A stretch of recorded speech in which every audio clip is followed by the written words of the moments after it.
Welcome to the OAAC 2022 conference. The topic of today is motivational interviewing with cocaine-dependent patients. Welcome. Today we are discussing a study from 2001 that used an intervention to treat cocaine-dependent clients. A study done by Stotz, Schmitz, Rhodes, and Grabowski assesses the importance of using motivational interviewing with cocaine-dependent users. You can see the attached article below, and this article was forwarded to you all prior to the conference. Please feel free to open and engage with this presentation. So the summary of the study.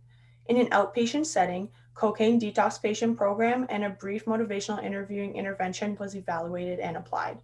There were 105 participants within this study. 84 were men and 21 were female.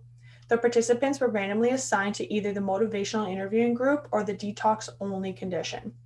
This expanded over the course of 12 weeks, and the results showed that although both groups completed the detoxification program within equal rates, those who received motivational interviewing increased use of behavioral coping strategies and had less cocaine positive urine samples at the beginning phase of the primary treatment.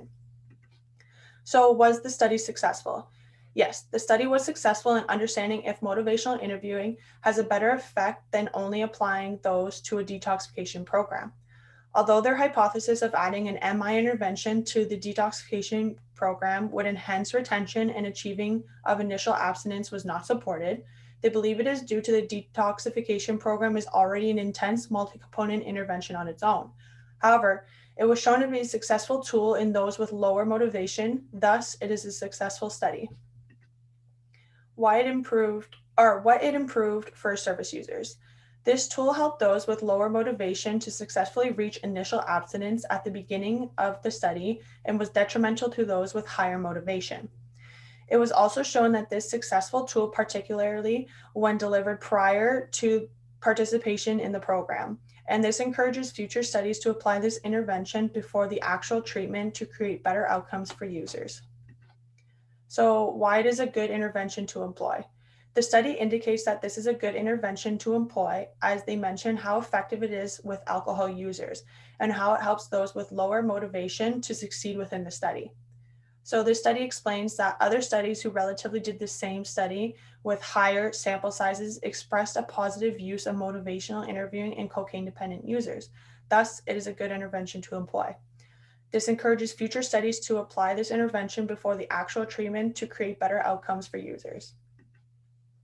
So the stages of changes needed to be in.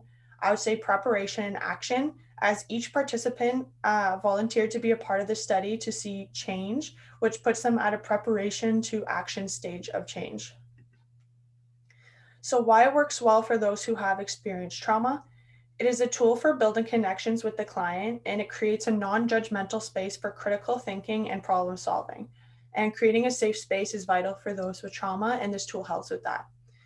If the patient who experiences trauma is ambivalent about changing their behavior or lifestyle, then motivational interviewing may be an effective intervention. So the gaps found within the literature, there needs to be larger sample sizes than the 105 participants in this study. Should provide more than 2 motivational interviewing sessions to see true results, and studies should also assess those in pre-contemplation or contemplation stages as well. Thank you. See you all at the OAAC 2023 conference in March.